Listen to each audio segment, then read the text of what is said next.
Raw material हो गए, हमने स्टॉक मेंटेन कर दिया है, फिनिश प्रोडक्ट क्रिएट करके सोफ़ा हमने क्रिएट करके, परचेज इन्फो रिकॉर्ड भी हमने कर दिया है। ओके। तो परचेज इन्फो रिकॉर्ड हम लोग क्यों मेंटेन करते हैं, मतलब देखने के लिए कि हमने अभी इसको कितना पेमेंट किया है? देखने के लिए नहीं, वहाँ पे हम सब कॉन्ट्रैक्टिंग चार्ज मेंटेन करके रखते हैं, सो दैट जब पेमेंट करने का टाइम आएगा तो वहाँ से वो प्राइस पिक करेगा, ऑटोमेट करते अच्छा, हैं। मतलब वो मतलब पहले से ही हमारे पास होता है कि हमें इतना पेमेंट करना है। राइट। वो वेंडर के साथ डील हुआ रहता है एंड वही प्राइस हम यहाँ पे इन्फो रिकॉर्ड में हम मेंटेन करके रखते हैं। ओके। अब आते हैं परचेज इन्फो रिकॉर्ड में। तो परचेज इन्फो रिकॉर्ड इसमें थोड़ा डिफरेंट है, बाकी सारे पीओ से काफ़ी डिफरेंट है। तो अब एक एक करके देखते हैं। तो यहाँ पे हम यहाँ ओके, सबसे पहले आइटम कैटेगरी तो एल रहेगा। एल मतलब सब कॉन्ट्रैक्टिंग। ओके। नेक्स्ट,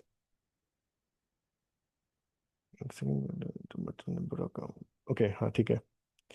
नेक्स्ट हम क्या करेंगे, हम ऑर्डर क्या कर रहे हैं, हमें ये बताना होगा ना हम ऑर्डर क्या कर रहे हैं। हम ऑर्डर तो सोफा कर रहे हैं, राइट। सोफा हम ऑर्डर करेंगे, 2365 है मटेरियल नंबर।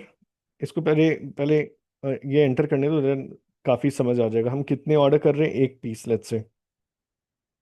प्लांट यहाँ पे एंटर करते हैं, स्टोरेज लोकेशन। तो देखो ये प्राइस आ गया है ऑटोमेटिकली। अगर नहीं मेंटेन करते तो यहाँ पे मैं मैनुअली कर सकता था, बट इस चीज़ को यूनिफॉर्म रखने के लिए, मतलब बार बार हमें मैनुअली एंटर ना करना पड़े, तो हम इसको मेंटेन करके रखते हैं। तो 50,000 आ रहा है इन्फो रिकॉर्ड से, तो यहाँ तक तो ठीक है। वन सेकेंड, आई थिंक इसमें आइटम,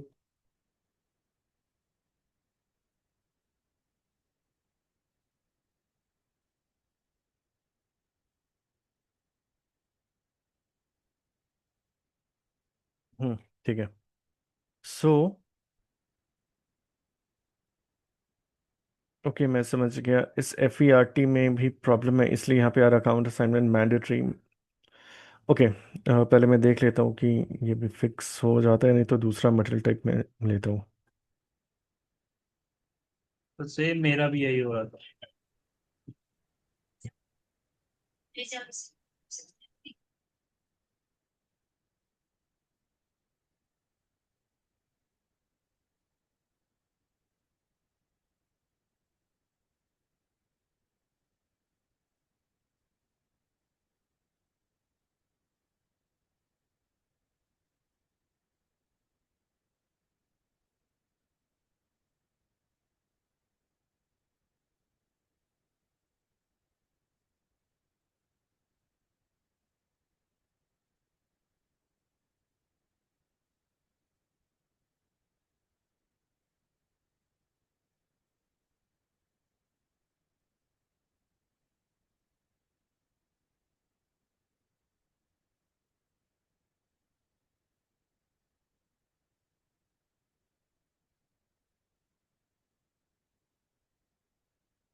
ओके, ये मिसिंग था, देखते हैं। आई थिंक अभी सही होना चाहिए। जिस प्लांट के लिए क्रिएट कर रहे हो उसका ये इंश्योर करना कि क्वांटिटी अपडेट और वैल्यू अपडेट दोनों एनेबल्ड हो। तो मेरा वैल्यू वाला ऑप्शन अनचेक था, तो अभी मैंने चेक कर दिया है 1710 प्लांट के लिए। आई थिंक अभी ये काम करना चाहिए सही।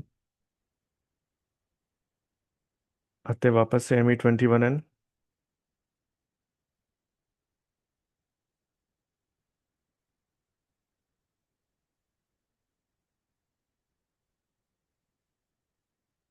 Plant storage location quantity 1। Yes, अभी ठीक है, वो एरर चला गया, तो यही बस मिसिंग था। ओके। सो अभी देखो हमने बताया, इस परचेज ऑर्डर में अभी दिख रहा है कि हमने क्या रिक्वेस्ट किया है। सोफा, एंड ये नॉर्मल ऑर्डर नहीं है, हम यहाँ पे सब कॉन्ट्रैक्टिंग ऑर्डर प्लेस कर रहे हैं। एंड ये कैसे पता चल रहा है? आइटम कैटेगरी में हमने एल चूज किया है, तो दैट मीन्स ये सब कॉन्ट्रैक्टिंग ऑर्डर है। नेक्स्ट, अब हम इसी परचेज ऑर्डर में हम बताएंगे कि हम इस सब कॉन्ट्रैक्टिंग ऑर्डर बनाने के लिए हम क्या रॉ मटेरियल प्रोवाइड कर रहे हैं। ठीक है, तो यहीं पे हम बताएंगे कि हमारे रॉ मटेरियल क्या रहेगा, वो हम कहाँ मेंशन करते हैं। तो ये ऑप्शन देखो, कंपोनेंट, ये इस कंपोनेंट ऑप्शन में हम मेंशन करते हैं कि हम क्या क्या रॉ मटेरियल हम वेंडर को प्रोवाइड करेंगे। ओके, सो अब इसके अंदर जाते हैं और यहाँ पे हम अपने रॉ मटेरियल एंटर करेंगे। तो यहाँ पे एक एक करके तीनों रॉ मटेरियल एंटर करेंगे। पहला क्या है? वुड, क्या है? 30019। लेट्स से एक सोफा बनाने के लिए लेट्स से 20 किलो लग रहा है लकड़ी। ओके, लेट्स से 20 मैंने इधर कर दिया। ठीक है, 30020 अपना था फैब्रिक।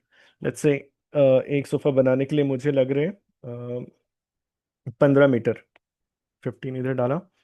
और 30021 ग्लू है। ग्लू लेट्स से मुझे लग रहे हैं 50 लीटर ग्लू लग रहे हैं, 50 इधर मैंने डाल दिया। तो इस तरीके से हमने बता दिया कि सब कॉन्ट्रैक्टिंग ऑर्डर तो है, बट साथ ही साथ हम क्या रॉ मटेरियल हम प्रोवाइड कर रहे हैं वेंडर को। तो इस तरह हमने मेंशन किया तीनों मटेरियल को। 3001920 मतलब वुड, फैब्रिक और ग्लू, हम तीनों इधर हमने मेंशन कर दिया। हमने बता दिया कि इतने हम क्वांटिटी दे रहे हैं, 20 kg, 15 kg, 50 लीटर, ये सब तीनों आइटम। इसको बैक करते हैं और अब चेक करते हैं कोई एरर है कि नहीं। कोई एरर नहीं है, no message issue during check. अब इसको सेव करते हैं। ओके, तो इस तरीके से हमने सेव किया। एक बार पीओ वापस देख लेते हैं। तो इस पीओ में हमने क्या किया, परचेज ऑर्डर जैसे क्रिएट कर रहे थे वैसे दो तीन जगह चेंज है। पहला क्या कि आइटम कैटेगरी एल रहेगा। एल का मतलब होता है सब कॉन्ट्रैक्टिंग, दैट मीन्स ये नॉर्मल ऑर्डर नहीं है, सब कॉन्ट्रैक्टिंग ऑर्डर है। और यहाँ पे हमने बता दिया क्योंकि हम सोफा का सब कॉन्ट्रैक्टिंग ऑर्डर दे रहे हैं। ठीक है, दैट मीन्स सिर्फ मेकिंग के लिए हम ऑर्डर रिक्वेस्ट कर रहे हैं, सिर्फ मेकिंग वाला पार्ट करना है, जो भी अपना कारपेंटर या वेंडर है। और साथ ही साथ हमने मेंशन किया कि हम इस सोफा को बनाने के लिए क्या क्या रॉ मटेरियल हम खुद से प्रोवाइड कर रहे हैं। तो इस कंपोनेंट के अंदर दिखेगा कि हम क्या सब मटेरियल हमने प्रोवाइड किया है। तो वो क्या क्या है? ये तीनों मटेरियल हैं, तीनों कितने क्वांटिटी में दे रहे हैं वो हमने इधर मेंशन कर दिया है। लकड़ी है 20 किलो, फैब्रिक है 15 मीटर और ग्लू है 50 लीटर। तो ये चीज़ हमने इधर मेंशन कर दिया है। तो परचेज ऑर्डर क्रिएट हो गया है। नेक्स्ट क्या होता है? परचेज ऑर्डर क्रिएट कर दिया। अब हमें रॉ मटेरियल वेंडर को प्रोवाइड करने होंगे। तो मतलब अपने कंपनी के स्टॉक से वेंडर के स्टॉक में हमें ट्रांसफर करना पड़ेगा। तो हमें एसएपी में करके करना पड़ेगा ना, राइट? जैसे हम ट्रांसफर करते हैं स्टॉक। तो हम क्या करेंगे, अपने कंपनी के स्टॉक से, मतलब खुद के स्टॉक से जो भी रॉ मटेरियल्स हमने पीओ में बताए थे वो सारे रॉ मटेरियल अभी हम ट्रांसफर करने वाले हैं वेंडर को। तो वो हम कैसे करते हैं? अगेन एम आई जियो से ट्रांसफर पोस्टिंग करते हैं। ओके, एम आई जियो से ट्रांसफर पोस्टिंग करते हैं। और मूवमेंट टाइप रहेगा 541। तो एम आई जियो में पहले जाना है, यहाँ पे ट्रांसफर पोस्टिंग सेलेक्ट करना है। मूवमेंट टाइप रहेगा 541। 540 541 का मतलब होता है स्टॉक अपने स्टॉक से सब कॉन्ट्रैक्टिंग वेंडर को ट्रांसफर करना। ओके, तो ये सब ये ज़रूर याद रखना, ये मूवमेंट टाइप। तो 541 से क्या हम करते हैं, अपने स्टॉक से सब कॉन्ट्रैक्टिंग वेंडर को स्टॉक ट्रांसफर करते हैं। तो बेसिकली ये है transfer of stock from company के स्टॉक से सब कॉन्ट्रैक्टिंग वेंडर को ट्रांसफर करने का मतलब इससे काम होता है। तो आई एम रिपीटिंग अगेन। तो ये जो मूवमेंट टाइप है इससे क्या होता है, ये कुछ नहीं है, बस ये it is nothing but transferring of stock from company stock to sub contracting vendor. तो कंपनी के स्टॉक से सब कॉन्ट्रैक्टिंग वेंडर के स्टॉक में ट्रांसफर किया जाता है। तो यही होता है 541 मूवमेंट टाइप। और यहाँ पे हम एक एक करके बताएंगे कि हम क्या क्या ट्रांसफर करना चाहते हैं और किसको करना चाहते हैं। पहला है मटेरियल वुड, 30019। ओके, किस प्लांट से हम ट्रांसफर कर रहे हैं? 171A, सॉरी 1710 प्लांट है। किस स्टोरेज में पड़ा है? 171A में ये स्टॉक पड़ा है। कितना हम ट्रांसफ़र कर रहे हैं वो यहाँ पे बताएंगे। तो अपने ज़रूरत के हिसाब से कितना था पीओ में, पीओ में देख लेते हैं। 20। ओके, तो 20 kg हमें यहाँ पे मेंशन करने होंगे। 20 मैंने मेंशन कर दिया।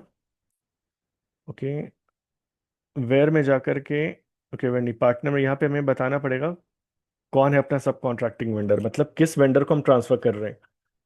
तो मेरा है ये वेंडर, ठीक है, आइटम, ओके चेक करते हैं।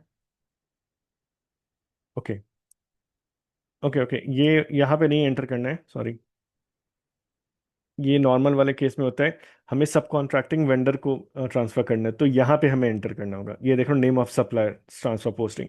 तो ये सब कॉन्ट्रैक्टिंग जो वेंडर होता है उसको हम यहाँ पे एंटर करते हैं, 1730008 5। ओके, तो ये है अपना, आई गेस सही मैंने डाला है, 1730008 5, ठीक है। तो यहाँ पे हम एंटर करते हैं वेंडर को, जिस वेंडर को हम ट्रांसफर करना चाहते हैं स्टॉक। आइटम ओके, चेक कर लेते हैं। Document okay, click on post. तो इस तरीके से हमने डॉक्यूमेंट पोस्ट कर दिया। अब एक बार इस मटेरियल का स्टॉक चेक करते हैं कैसा दिख रहा है। ओके, मटेरियल अपना क्या है, 3000019। ये प्लांट है, स्टोरेज लोकेशन 171A है। इसका स्टॉक चेक करते हैं। देखो, इसका स्टॉक पहले हमने मेंटेन किया था 150, राइट। हमने 150 हमने स्टॉक मेंटेन करके रखा था स्टार्टिंग में। उस 150 में हमने 20 सब कॉन्ट्रैक्टिंग वेंडर को भेज, मतलब ट्रांसफर कर दिए। तो यहाँ पे देखो क्या लिख रहा है, स्टॉक प्रोवाइडेड टू वेंडर 20, अभी जस्ट हमने किया, राइट। तो बचा अपने पास कितना, 130। तो कंपनी के स्टॉक में देखो 130 है, और स्टॉक प्रोवाइडेड टू वेंडर अभी दिख रहा है 20। बाकी दो का अभी हमने किया नहीं है, तो बाकी दो का नॉर्मली दिख रहा होगा। इसका हमने मेंटेन किया था 20 kg, सॉरी 100, सॉरी 150 हमने मेंटेन किया था। इसका भी 150, एंड इसका आई थिंक 100 हमने मेंटेन करके रखा है, देख लेते हैं। बाकी दो का एक बार स्टॉक चेक कर लेते हैं अभी क्या है। ओके, 150 इसका भी है। फैब्रिक अभी तक हमने वेंडर को ट्रांसफर नहीं किए, तो इसलिए टोटल स्टॉक अभी कंपनी के स्टॉक में दिख रहा है 150। तीसरा आइटम क्या था, ग्लू, इसका भी स्टॉक 100 दिख रहा होगा, ये 100 मेंटेन करके रखा था, ठीक है। अब क्या करेंगे, फैब्रिक हमें कितने ट्रांसफर करने हैं एज पर रिक्वायरमेंट। फैब्रिक हमें ट्रांसफर करने हैं 15, तो 15 अभी हम ट्रांसफर करेंगे। अगेन ट्रांसफर करने का प्रोसेस क्या है, MIGO में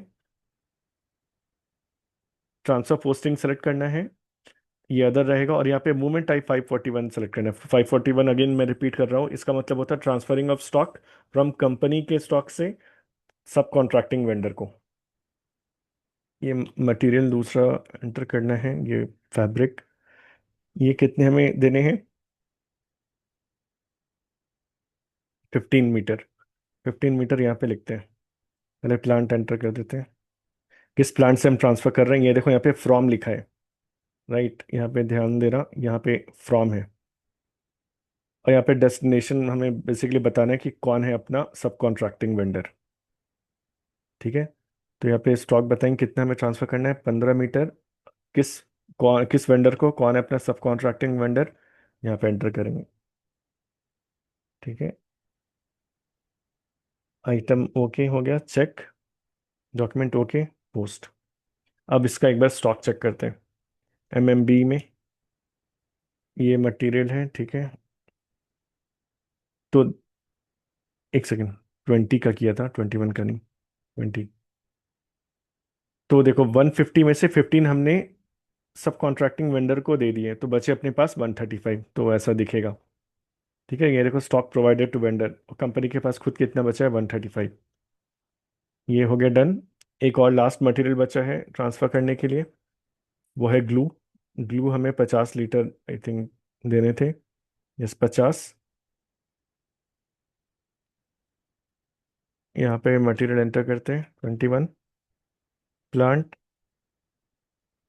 15 लीटर, वेंडर के, ये हो गया, क्लिक ऑन चेक, पोस्ट। तो इस तरीके से हमने ये भी स्टॉक हमने ट्रांसफर कर दिए हैं सब कॉन्ट्रैक्टिंग वेंडर को, या फिर कारपेंटर बोलो अपने केस में। एग्जीक्यूट करते हैं, और देखो 100 स्टॉक था पहले, 100 में से 50 चला गया वेंडर को, बचा 50 अपने पास। इस तरीके से हमने वेंडर को रॉ मटेरियल ट्रांसफर कर दिए। अब वेंडर को रॉ मटेरियल मिल चुका है। अब वेंडर का काम क्या है, सोफा बनाना। वेंडर ने सोफा बनाया एंड फाइनली सोफा डिलीवर होगा, राइट। तो अगेन जैसे हम क्या करते हैं, जब भी हम आइटम कुछ भी एक्सेप्ट करते हैं, मतलब जब हमारे पास डिलीवरी होती है तो हम क्या करते हैं, जीआर पोस्ट करते हैं। तो ऑब्वियसली सोफा का हमें हमें जीआर पोस्ट करना होगा, तो हम बताएंगे ना कि हमने सोफा रिसीव किए, डिलीवर हुए मेरे पास। तो एम आई जियो से हम जीआर पोस्ट करेंगे। तो जीआर में हम बताएंगे कि हमने सोफा एक्सेप्ट किए, मतलब सोफा मुझे डिलीवर हुए। तो एम आई जियो में जा करके, ओके पहले मुझे पीओ कॉपी करना होगा, ये है।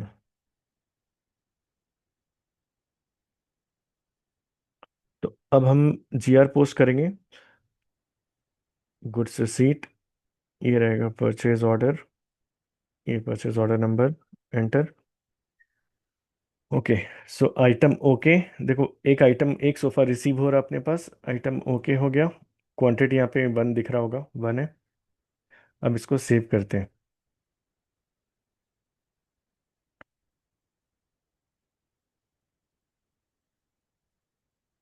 Material ledger, missing connection of material, O,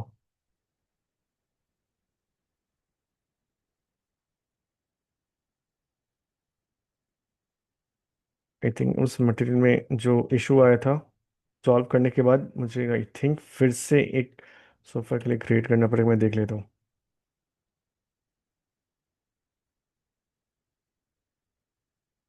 yes, इस बार ये होगा। मैं एक काम करता हूँ, सोफा के लिए वो मटेरियल नहीं चलेगा क्योंकि उस मटेरियल में स्टार्टिंग में कुछ प्रॉब्लम था, जो नए मटेरियल के साथ ही करना होगा। चलो एक सोफा के लिए एक नया मटेरियल वापस से क्रिएट कर लेते हैं, 2367।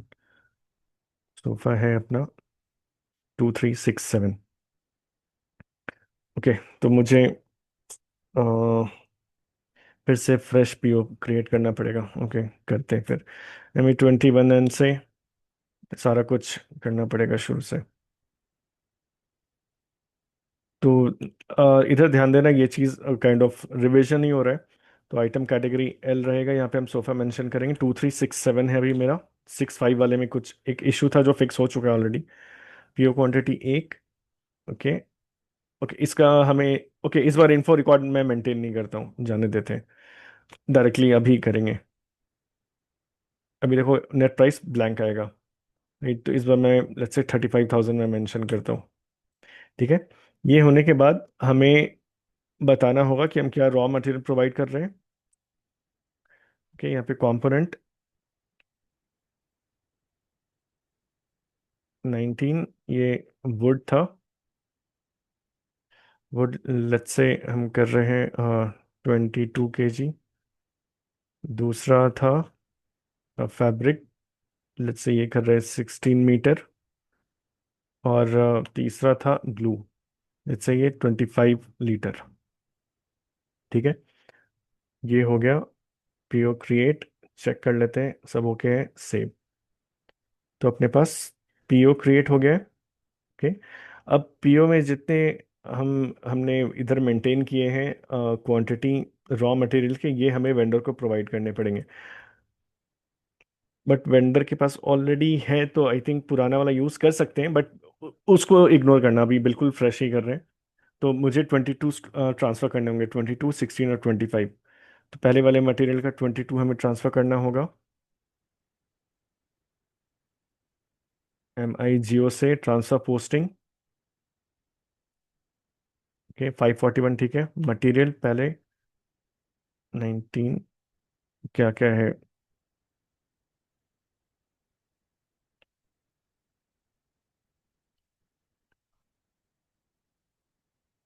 22 पहला, फिर 16, फिर 25। 22 स्टॉक हम प्रोवाइड कर रहे हैं इस वेंडर को, चेक, ठीक है, पोस्ट। दूसरा मटेरियल 20, ये 16 मीटर हम प्रोवाइड कर रहे थे, राइट। एक बार देख लेते हैं, 16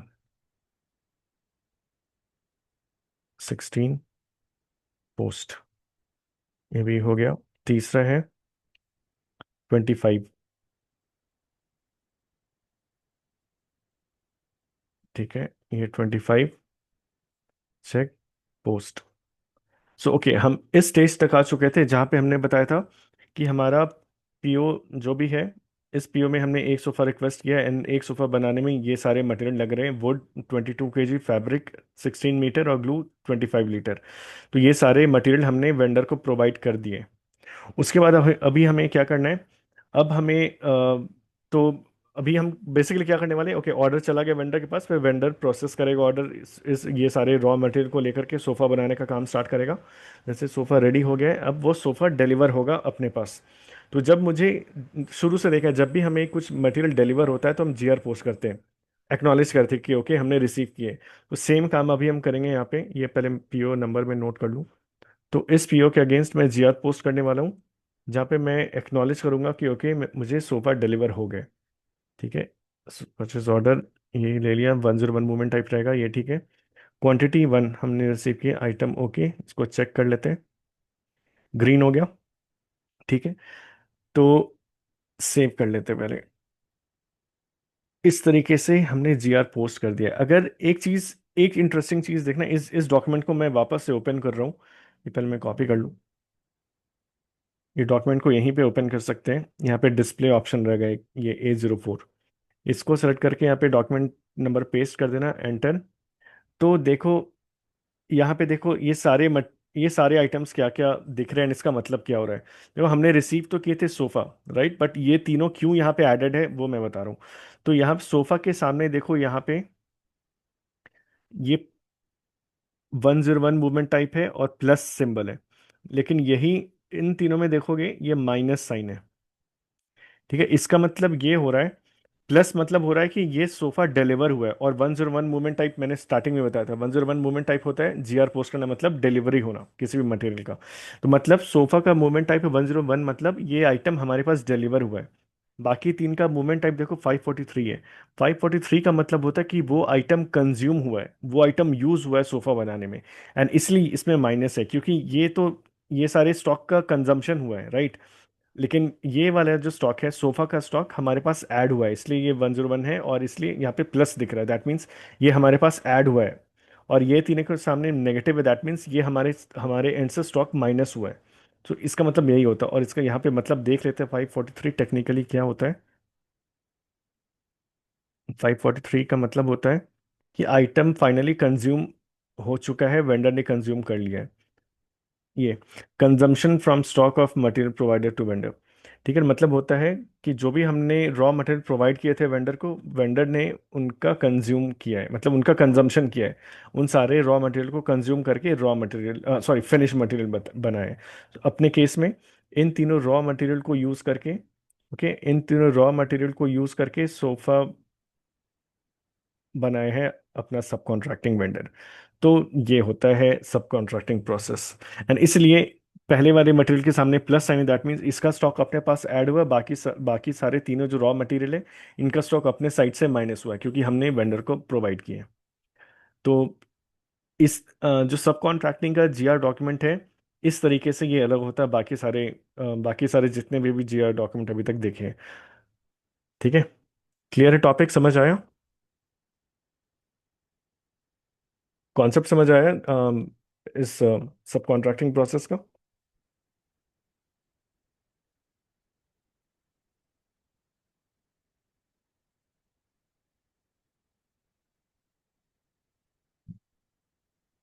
यस सर। जैसा। ओके, सो इस तरह से अपना स्पेशल प्रोक्यूरमेंट सारा कंप्लीट होता है। हमने स्टैंडर्ड प्रोक्यूरमेंट भी देखा है और स्पेशल प्रोक्यूरमेंट भी हमने देखे हैं। तो अगर इस केस में देखें तो हमारा स्टैंडर्ड पे तो सबसे पहले हमने देखा था, फिर हमने कंसाइनमेंट भी देख लिया, ओके। फिर पाइपलाइन भी हो गया, सब कॉन्ट्रैक्टिंग आज हमने देखा, सर्विस पीओ भी हमने काफ़ी स्टार्ट में ही देख लिया था।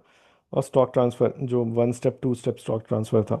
तो ये जितने भी टाइप के अपने पास प्रोक्योरमेंट प्रोसेस है वो सब हमने देख लिए, तो हमारा प्रोक्योरमेंट प्रोसेस सारा कंप्लीट होता है। अब अब majority of the standard process हमारा कंप्लीट है। अब हमारा स्टैंडर्ड कॉन्फ़िगरेशन ही बचा है। आई थिंक एक और स्टैंडर्ड प्रोसेस है, एंड उसके बाद हम टोटली कॉन्फ़िगरेशन टॉपिक पे शिफ्ट करेंगे। ठीक है, तो क्लास आज का क्लोज करते हैं। मिलते हैं फिर कल 9 बजे। सर सर एक मेरा क्वेश्चन था क्वेश्चन था मेरा। सर। हाँ सर आतिश हाँ बोल रहा था। हाँ हाँ। सर एक क्वेश्चन मतलब सर कि प्रैक्टिस तो करो सर, एक चीज खाली बता दीजिए ना कि कोई भी चीज जब सर क्रिएट कर लेता हूँ तो सर अगर उसमें कुछ एडिट करना और आता है तो सर वो कहाँ से जाके करता हूँ सर? वो सारे का अलग अलग टी कोड होता है। पीओ का, पीओ क्रिएट करते हैं ME21N से। अगर कुछ मॉडिफाई करना हो तो ME22N से करते हैं। वैसे ही इन्फो रिकॉर्ड का है, वो तो बहुत स्टार्ट में ही हमने वो टी कोड डिस्कस किया था, क्रिएट करने का, डिस्प्ले करने का, मॉडिफाई करने का। तो yes sir, yes sir, yes sir, yes sir, तो ध्यान आ गया सारे सर। हाँ सर, तो सही बोल सारे रहे ही जो भी डॉक्यूमेंट क्रिएट करते हैं, सारे डॉक्यूमेंट का क्रिएशन अलग है, टी कोड, और फिर उसको मॉडिफाई करने के लिए अलग टी कोड है। हैं। Yes sir, yes sir, yes sir, clear clear, ध्यान आ गया सर। ठीक है, और कोई क्वेश्चन है किसी को? हाँ सर, मेरा एक क्वेश्चन था हाँ। कि सर अभी तो आप समझा दे रहे हो, फिर हम प्रैक्टिस भी कर रहे हैं, हम्म बट इन रियल लाइफ जब हम इसको यानी ऑन द जॉब पे अगर हम इसको करेंगे और हम्म। तब कोई इशू क्रिएट होगा, तब आप कैसे हेल्प कर पाएंगे सर? तब मैं उसमें हेल्प थोड़ी करूंगा। वो तो ऑफिस में नहीं जो यानी टीम सपोर्ट लीड्स है। आपको कुछ, जैसे अगर कंसल्टेंट में कुछ हेल्प चाहिए होगी हमारी कि कुछ समझ में नहीं आ रहा है, कुछ हो नहीं रहा है, हम ट्राई कर रहे हैं, वो तो एक्चुअली होता है उसमें कि ऑन। स्टैंडर्ड प्रोसेस किसी भी बिजनेस में, किसी भी ऑर्गेनाइजेशन में स्टैंडर्ड कॉपी का, स्टैंडर्ड प्रोसेस को थोड़ा बहुत सब लोग मॉडिफाई करते हैं। ऐसा नहीं होता कि एक स्टैंडर्ड प्रोसेस हर जगह होता है। कहीं 0% है, मतलब इसका चांस है कहीं भी बिल्कुल 100% एग्जैक्ट स्टैंडर्ड प्रोसेस फॉलो नहीं होता है। हर बिजनेस थोड़ा बहुत मॉडिफाई करते हैं अपने अपने हिसाब से। तो ऐसा नहीं है कि यहाँ बैठे बैठे हर एक ऑर्गेनाइजेशन का सबको आइडिया, ऐसा नहीं, क्योंकि सारे बिजनेस का, सारे ऑर्गेनाइजेशन का बिजनेस करने का तरीका अलग होता है। तो कहीं ना कुछ अलग रहता है। ऐसा होता है वहां पे। उस और अगर केस में क्या सर, होता है, जनरली हम अपने वहां पे जो भी टीममेट होते हैं जो ऑलरेडी पहले से उनको पूरा कंप्लीट नॉलेज होता है बिजनेस प्रोसेस, तो बिजनेस प्रोसेस के हिसाब से फिर सारा काम होता है। बट वो सब कुछ करने से पहले हमारे हमारे पास स्टैंडर्ड प्रोसेस का नॉलेज होना मस्ट है। तभी हम उसमें थोड़ा बहुत कस्टमाइज कर पाते हैं। ओके, और दूसरा सर, अभी जैसे लेक्चर पूरे हो गए और हम अभी भी अगर प्रैक्टिस कर ही रहे हैं हम्म। और प्रैक्टिस में कोई इशू क्रिएट हो रहा है, तब आपको कैसे कांटेक्ट करेंगे? कोई ये डे क्लास रहेगा में, उसमें या फिर कैसे? नहीं ये क्लास में। नहीं यानी क्लास पूरा हो गया, पूरा आपको पूरा क्लास क्लियर हो पूरा गया होने सब? के बाद तो मैं दूसरे बैच में फिर असाइन हो जाऊंगा, फिर टाइम मिलना मुश्किल है। सर एक्चुअली होता क्या है ना कि सर हम लोग को जब टाइम मिलता है तो प्रैक्टिस करते हैं सर, और उसमें कहीं कहीं फंस जाते हैं। हम्म। क्या चिराग भाई सही बोले ना? तो उस समय हम हाँ लोग का अच्छा अच्छा। आपका सपोर्ट ज्यादा जरूरत महसूस होता है। तो ये ऐसा जैसे चीज अभी है। आप खाली मंडे ट्यूसडे वेडनेसडे लेक्चर ले रहे हैं, थर्सडे फ्राइडे सैटरडे हम प्रैक्टिस करते हैं, हम्म तो अगर फ्राइडे अटक गए तो हम मंडे, चलो मंडे अभी आप लेक्चर दे रहे हैं तो समझ सकते हैं, हम्म। बट लेक्चर अगर खत्म हो गई, क्लास खत्म हो, तब सर कैसे आप हेल्प तब तो वो कर क्लास पाएंगे खत्म हमको? हो गई, मैं फिर दूसरे बैच में असाइन हो जाऊँ, फिर मेरा फोकस कहीं और हो जाएगा, फिर वहाँ होगा मे बी। पूरे क्लास खत्म होने के बाद कुछ दो चार दिन के बाद एक सेशन रख करके जो भी डाउट होगा वो एक बार में उसको हैंडल कर लेंगे।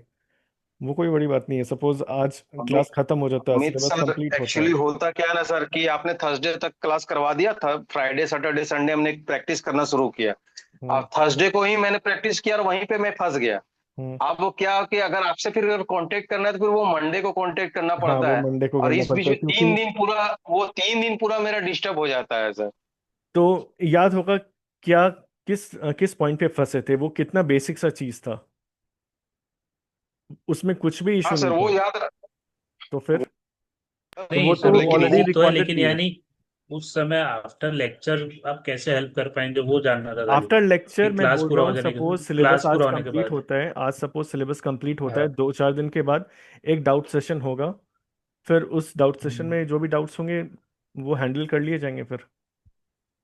या तो आप आपका जो दूसरा लेक्चर आपको मिलेगा, हम्म। उसमें अगर आप हमको इन्वॉल्व करके हमारा इशू क्रिएट सॉल्व नहीं करके नहीं, फिर आप उसमें नहीं हो पाएगा क्योंकि उसमें। उस बैच में बिल्कुल ही फ्रेश बिल्कुल रहेंगे। उनका हम्म। इस डाउट से कोई लिंक ही नहीं होगा।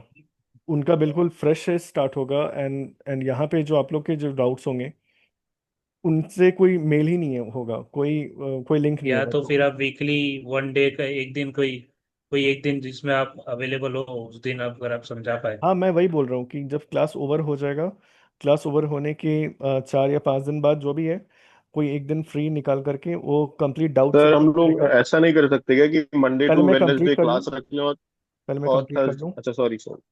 मैं यही बोल रहा हूँ ओके कि सपोज आज क्लास ओवर होता है तो मे बी 4-5 दिन के बाद जब भी कोई एक दिन फ्री मिलता है तो उस दिन 1 घंटे का डाउट सेशन होगा, जो भी डाउट्स होंगे वो हैंडल कर लिए जाएंगे इस तरीके से। ओके ओके, ये बेटर है ठीक। हाँ यश। सर मैं ये बोल रहा था कि जैसे मतलब अब टाइम पास कम है, प्रैक्टिस भी हाँ करनी है। यश, आवाज़ नहीं आ तो रही, मैं ये बहुत आवाज़ बोल कट रहा हो था, रही है। सर सजेशन था आवाज़ मेरा नहीं एक आ रही कि है। मंडे टू वेडनेसडे आप क्लास ले लो और थर्सडे सेशन रख लो पूरा। यश हेलो। आवाज़ नहीं आ रही है, फिर हेलो। से बोलो, बहुत कट हो रही है आवाज़। अब आ रही है सर? हाँ बेटर है अब। हेलो।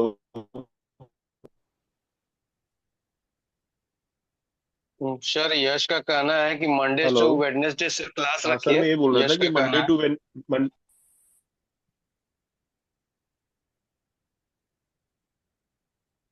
हेलो। हाँ बोलो।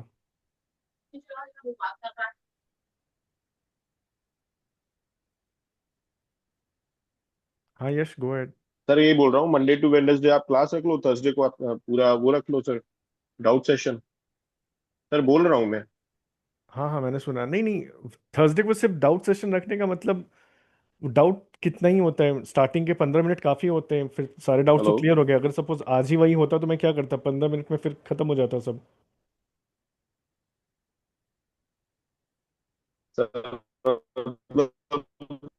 डिटेल में डाउट जैसे बंदा अपना खोल के दे दो सर, तो वो थोड़ा बेस्ट रहेगा, जैसे मतलब जैसा ठीक लगे आपको। नहीं नहीं, वो पॉसिबल नहीं है कि सबको ठीक लगे जैसा। पूरा एक दिन डाउट सेशन रखना, वो पॉसिबल नहीं हो पाएगा। जैसे हमने ऑलरेडी मंडे को तो डेडिकेटेड स्टार्टिंग के 15 मिनट्स रखे ही डाउट सेशन, एंड उसके बाद फिर भी ट्यूसडे वेंसडे थर्सडे को भी जो भी डाउट आते, जो भी बेसिक डाउट्स आते हैं वो तो क्लियर हो ही जाते हैं। मंडे को हमने ऑलरेडी डेडिकेटेड स्टार्टिंग के 15 मिनट्स हमने रखे हैं सिर्फ डाउट सेशन, तो आई थिंक वो भी इनफ है। एंड क्लास अब ज़्यादा ठीक है सर, ज़्यादा तो तो फिर यही क्लास। ये ऑप्शन ठीक है सर आपका, ये मतलब क्लास स्टार्ट होने से पहले 15 मिनट्स का डाउट सेशन रखना। हाँ ये सिर्फ मंडे को है, ट्यूसडे वेंसडे थर्सडे अपना रेगुलर क्लास ही रहता है। अच्छा सिर्फ। Okay sir.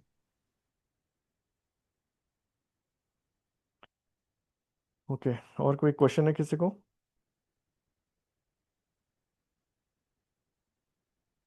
और सर। ओके, कॉल क्लोज करते हैं, मिलते हैं कल 9 बजे। Bye, good night.